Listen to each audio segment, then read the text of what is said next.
belong to a planet 4.5 billion years old. To make relative time periods easier to grasp, let us look at the entire history of our Earth as a single 24-hour day starting at midnight. In this day of planet time, each minute would mark the passing of more than 3 million years. At first, the planet was as hot as an erupting volcano. Shortly after midnight, a chunk of matter the size of a small planet had collided with the Earth, the impact causing materials to be thrown outward into space to form the moon. It took till nearly 2 a.m. for the planet's surface to cool down enough for steam in the atmosphere to condense into rainfall. As rain fell and kept falling, the oceans were born. Between 3 and 4 a.m, the first forms of life appeared in warm, shallow water. It took till 10:30 a.m. for photosynthesis to evolve, and from then on, those early green life forms started producing oxygen as a waste product. All life forms were single-celled and remained so for the rest of the day, the first, more complex multi-celled organisms not evolving till 6:30 in the evening. By 8 p.m., worms had appeared at the bottom of shallow seas, followed an hour and 20 minutes later by the first fish. By 9:45, plant life had become established on land. Soon after 10, amphibians and then insects appeared. At 11, disaster struck in what has been described as the mother of all mass extinction events.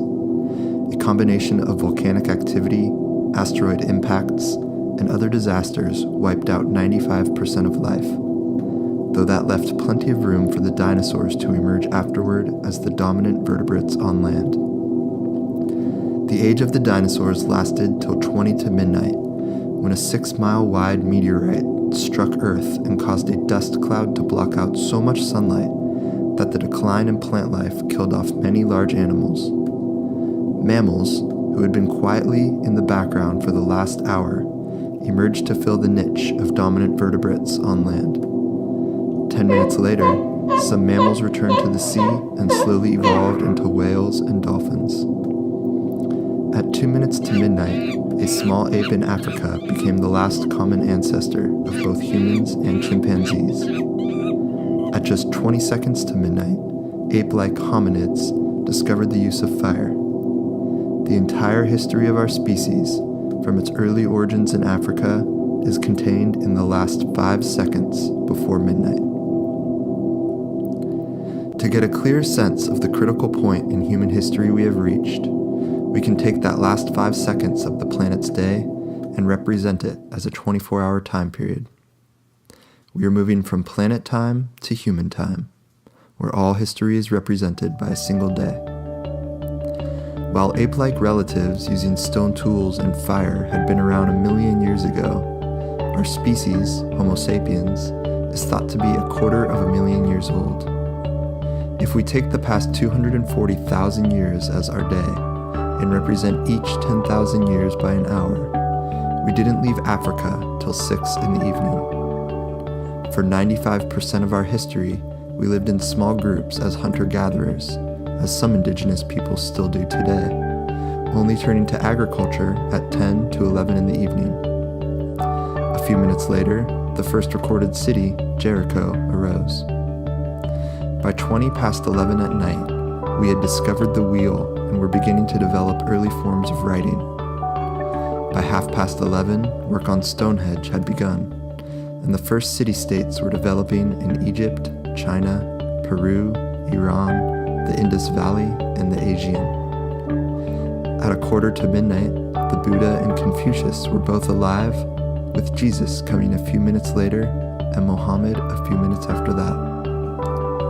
At 5 minutes to midnight, windmills were in use, and 2 minutes later, Christopher Columbus reached North America. In this full day representing human history, the industrial age didn't begin until 2 minutes before midnight. In the last minute, the world population rose from just over 1 billion to 7 billion. In the last 20 seconds, that is, since the year 1950, we have used up more resources and energy than in all of human history before this. The last third of a minute of this day of human history has seen an explosion, not just of our population, but also of our appetite for energy and resources. In the culture of industrialized economies, it is considered normal to consume 32 times the quantity of resources and to produce 32 times as much waste as those living in non-industrial societies. What is not being seen is how little fuel we have left and how much harm we are causing. Because our culture is not looking at where it is going, we are like the Titanic, moving very quickly but heading for a crash.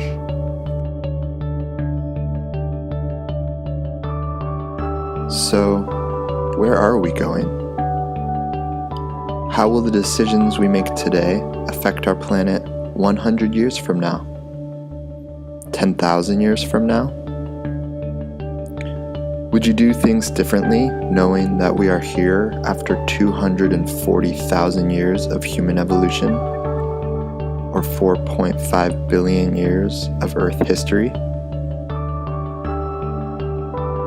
Would you do things differently knowing that your children, their children, and all of our descendants will inherit the world we leave behind?